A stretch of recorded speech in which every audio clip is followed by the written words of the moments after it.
Bonjour tous les enfants, bonjour Samuel, Julie, Pablo. Est-ce qu'il vous arrive d'avoir peur du noir? C'est logique, ça arrive. Quand on est petit, on a parfois peur du noir parce qu'on ne sait pas très bien ce qui se passe dans le noir, parce qu'on imagine des tas de choses pas très gaies. Et puis quand on grandit, on apprend à réfléchir et se dire que finalement, il n'y a pas de raison d'avoir peur du noir. Mika, notre petit ourson, il a peur du noir. On va voir comment ça se passe.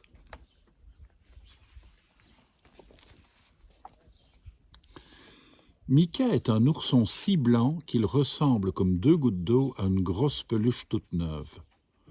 Bien au chaud dans sa chambre, il joue sagement, tandis que sa maman prépare un bon gâteau aux phoques. Aujourd'hui, Mika est un grand pirate, et il ne craint ni le vent, ni la pluie, ni les canons des vaisseaux ennemis. « À l'abordage! Prosternez-vous, moussaillons! À moi le trésor de l'Arctique !» lance fièrement Mika. Mais soudain, on sonne à la porte. Surprise! C'est sa cousine Vanny qui vient passer quelques jours pour les vacances. Avec elle, gare au fou rire. Et en effet, à peine arrivée, une folle bataille de polochons commence. Mais bientôt, la nuit tombe, et Mika devient nerveux. Il n'ose pas dire à Vanny qu'il a peur du noir. Tellement peur que chaque soir, au moment de se coucher, c'est un véritable drame quand la lumière s'éteint. Il imagine toutes sortes de monstres qui le surveillent, cachés au fond du placard ou grognant sous son lit. D'habitude, dès qu'il pleure, sa maman vient le consoler. Elle lui apporte un verre de lait tiède et lui parle doucement. « Regarde le ciel, Mika chérie. Tu vois, la grande ours veille sur toi. Tu ne crains rien. Voilà. » Et aussitôt, Mika, rassuré, ferme les yeux. Il peut alors rêver qu'il nage la brasse au milieu de sirènes. Mais cette fois, pas question de pleurnicher, ou Vanny se moquerait de lui. En plus, cette farceuse s'est cachée sous un drap et joue les fantômes en dansant sur le tapis. Pelotonné sous sa couette, Mika se met à claquer des dents. Et pour couronner le tout, il a maintenant très envie de faire pipi.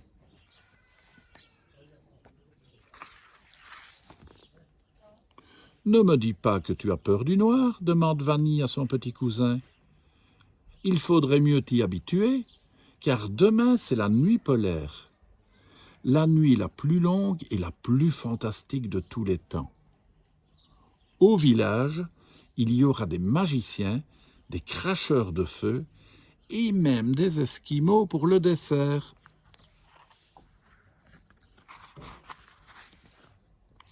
Mais rien qu'à l'idée d'être plongé dans le noir aussi longtemps, Mika s'affole et tombe du lit. « Bon, j'ai compris, dit Vanny. Je vais t'aider à affronter ta peur, sinon tu seras toujours malheureux. Mets ton costume de Super Teddy, chausse tes bottes en plastique, prends cette lampe de poche et suis-moi. »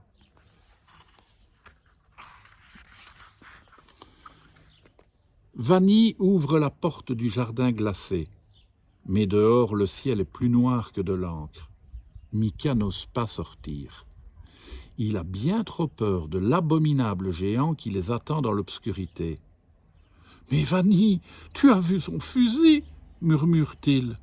« Allume ta lampe de poche et tu verras bien » répond-elle avec un grand sourire.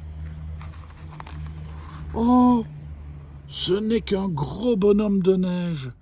Et le fusil est en réalité un balai, un simple balai de cuisine. » « Tu vois qu'il n'y avait pas de quoi fouetter un chat » se moque gentiment Vanny en le prenant par le bras. « Mais, là-bas, ces ombres qui avancent vers nous, Je suis sûr que ce sont des chasseurs. Des chasseurs? Tu as beaucoup trop d'imagination. Allez, lampe de poche, Mika. Un rayon de lumière révèle soudain une famille de pingouins qui pêchent tranquillement sur la banquise. Ouf, j'ai eu chaud, avoue Mika, les joues légèrement rouges. Revenons vers la maison, propose Vanille.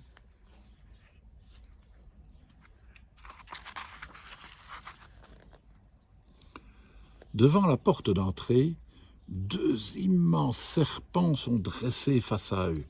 Mika manque de s'évanouir et fait tomber la lampe de poche. Par chance, sous le choc, celle-ci s'allume toute seule. Aussitôt, Vanille et son cousin éclatent de rire. Les deux serpents sont en fait les skis du voisin plantés dans la neige. Mais en regardant vers le garage, Mika croit apercevoir à l'intérieur un dragon qui garde un carrosse. Il s'approche sans faire de bruit et au dernier moment braque sa lampe en plein sur le nez de la bête. En le voyant, celle-ci agite la queue et sautille en aboyant. C'est Maxime, le plus gentil des chiens de traîneau.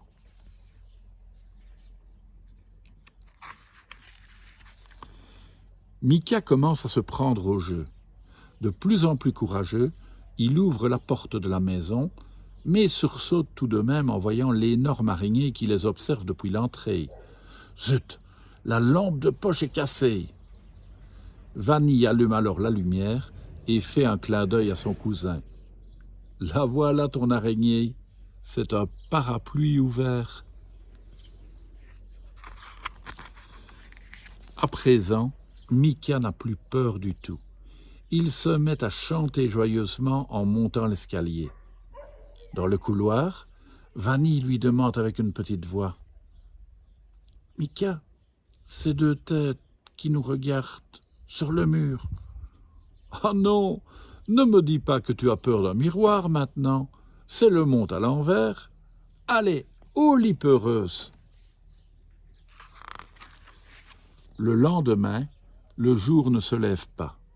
Mais Mika est heureux car il va pouvoir profiter pleinement de la nuit polaire. Il décide même de participer aux activités et organise un petit spectacle pour tout le village. Au programme, frissons et chair de poule, car Mika a imaginé une histoire d'igloo hanté. Eh oui, parce quand on n'a plus vraiment peur, c'est gai aussi parfois de jouer à se faire peur, pour rire, pour s'amuser tout simplement. À demain, les enfants.